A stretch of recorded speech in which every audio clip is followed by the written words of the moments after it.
Hi, and welcome. You're listening to the X22 Report. My name is Dave, and this is episode 1077A, and today's date is September 16th, 2016, and the title of the episode is Europe is in Crisis Mode, U.S. enters recession, Europe collapses.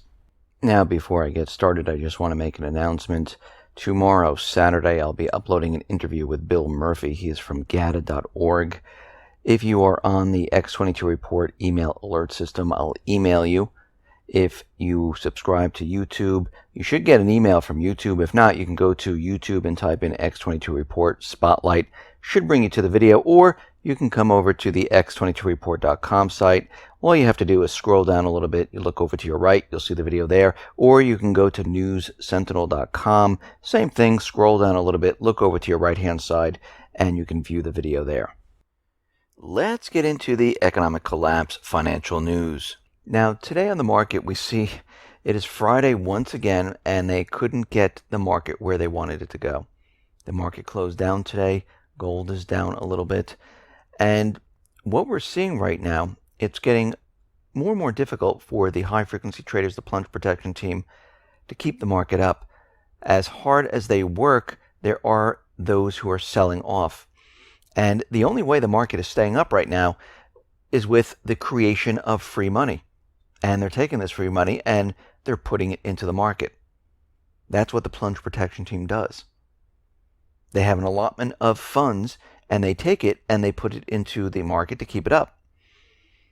So what we're seeing right now is that whatever their allotment is, it's not enough.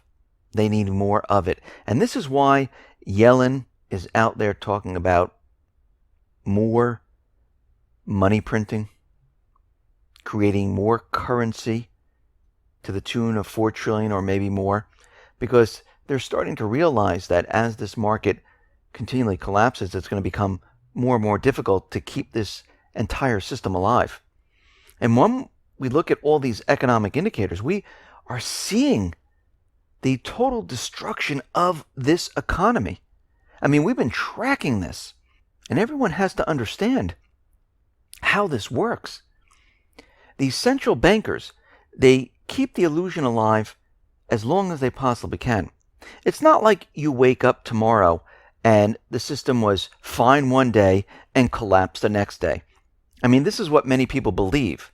They believe that, oh, look, we were fine one day and all of a sudden it collapsed. And then these people come out who say, oh, you've been telling us about the collapse of the system.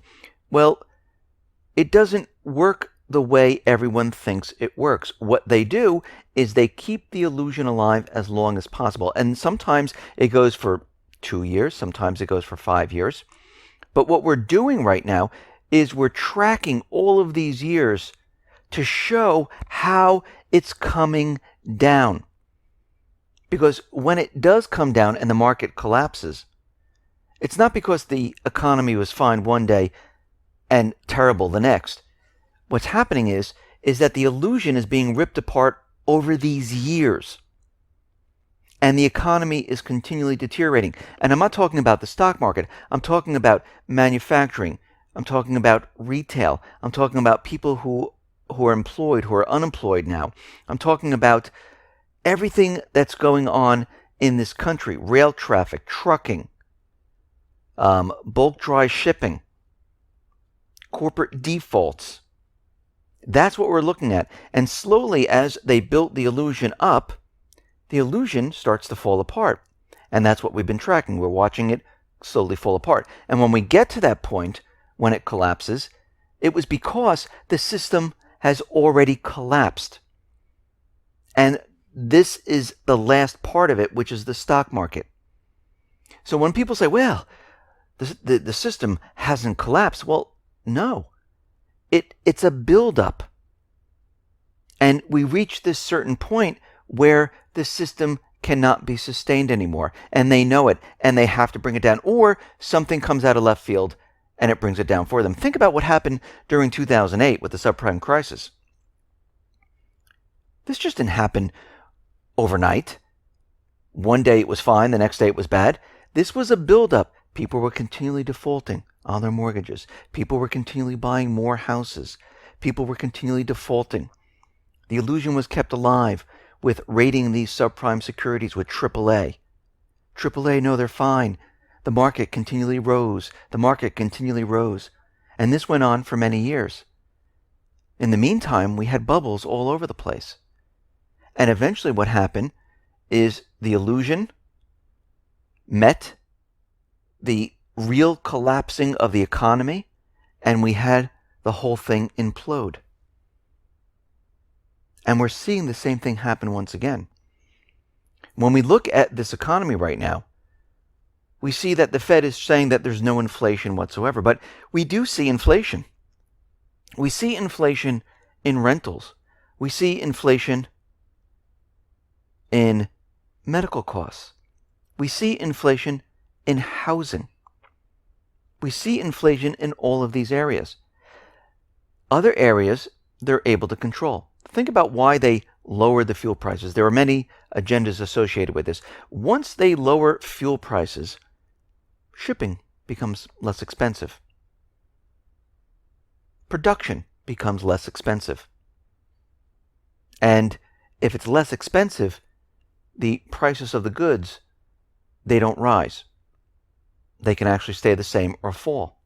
If you shrink a product and you remove the number of ounces or remove the number of tissues or napkins and sell it for the same price, well, it doesn't look like inflation, but it is. And these are all the tricks they've used. So we've seen inflation. And what we're seeing right now is that the core CPI, it surged by plus 2.3% year on year. This is the highest since 2008. This is the 10th month in a row above the Fed's mandate of 2% stable growth. And we see that rentals, homes, they're at 3.8% inflation. We see medical services continually rising. So we are seeing inflation. We see the University of Michigan, their survey results are showing that the people are looking at the economy and they believe the conditions are getting worse. And we can see right now they have dropped dramatically from about 111 points down to 103.5. This is the lowest since October of 2015. Because people are starting to wake up. They're starting to realize there's something dramatically wrong here. We know that Europe, they're in crisis mode right now. Italy right now has been in crisis for at least 8 months. Even though the mainstream media, they didn't want to recognize anything until about July, but they were having problems way before this. And it has nothing to do with the Brexit whatsoever. They have high performing levels of non-performing loans. And this has been a problem for quite a while. They're carrying loans that are non-performing, and they're actually defaulting on these NPLs rather than writing them off. And we can see right now that 17% of Italy's loans will not be repaid. And this is going to crush the Italian banking system. Now, the only way to help Italy is with a government bailout. But there's a problem. Italy is not only part of the EU, but part of the Eurozone. And such, they can't print their way out of this crisis. And EU regulations make it difficult for the government to bail out banks. So what do they have? They have something called a bail-in, which means they're going to be going after the depositors and the creditors. And we can see right now that the Italian banks, they are deteriorating very quickly. And actually, when you look at Europe and Germany, we see that there's a real threat here. Because if the U.S. goes into recession, Europe collapses. Because we know that Germany and other countries in the EU, they've been shifting their exports to the U.S. If the U.S. goes into recession, demand for German goods, French goods, and other European goods, it drops. And a small percentage drop in exports Well, guess what? That's going to destroy the European countries. And we can see right now, the United States is already in a recession. Right now, Europe is reeling. Now, of course, there's no announcement from the government. They're keeping this quiet because the government, if you study how they report on recessions, they don't report on recessions until maybe 6, 9, a year later. And they say, oh yeah, by the way, the recession really started, 2016 of January. But they don't report it right off the bat. Even when we're entering a recession, they don't like to report it. Now, Angela Merkel said the European Union is in a critical situation because even though it's not mentioned that we're in a recession, they still see that the demand for their goods is dropping and dropping very quickly. And they realize that they're in a tough situation. And what she's saying right now is they need to come up with some type of solution because they realize that their economies are starting to take a dive. And the situation is going to get worse and worse as time goes on because there was a study saying that there's an 88% chance that we're headed into a recession. From what I'm looking at and from all these economic indicators, we've been in a recession for quite a while. And actually, the recession is moving into a depression. Now, of course, they can keep the illusion up, just like they did prior to 2008. We were in this recession before the stock market crashed in 2008. We were in a recession the beginning of 2008. But they kept the illusion alive. They made everyone think that, no, we're not in a recession, even though these banks and these corporations are laying off, even though all these subprime securities, they're all garbage. Everything is going bankrupt, all these different companies. And we can see right now, we're in the same situation, but it's much, much worse. Think about what happened in 2008. It affected something like 38% of the population here in the United States. Many people lost their wealth, their house. They never found the same type of job again. And here we are 8 years later. Now, those people never really recovered. They never went out and purchased another big house. They might have purchased a smaller house. They might just continually rent. They have 2, 3, 4 part-time jobs. More people being laid off today. This is the second round.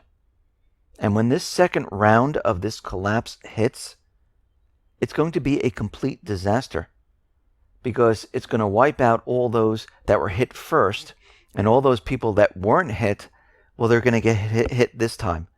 And it's going to be horrific. And we can see right now that we are accelerating the pace of this economic deterioration. It is not getting better. It is getting worse. And the powers that be, the elite, the central bankers, they all know this. They realize where we are headed. And we can see that perfect storm is coming up this fall. Does it mean we're going to have a collapse this fall? Well, we don't know. If something comes out of left field that they don't, something they don't expect, yes, it will bring it down. But they're planning on doing it themselves. And I mentioned it yesterday where it's going to be a two-parter. Because they want to bring it down because they need more control. And the only way that they can get more control is to have an event. And this event would be an economic crisis. This way they can use the economic crisis to push legislation in their favor, of course, because they need to make things better. Doesn't matter how many people are hurt. Doesn't matter how many jobs are lost. Doesn't matter how many companies are bankrupt. Doesn't matter how many people lose their money in the banking system because of bail-ins. That doesn't matter.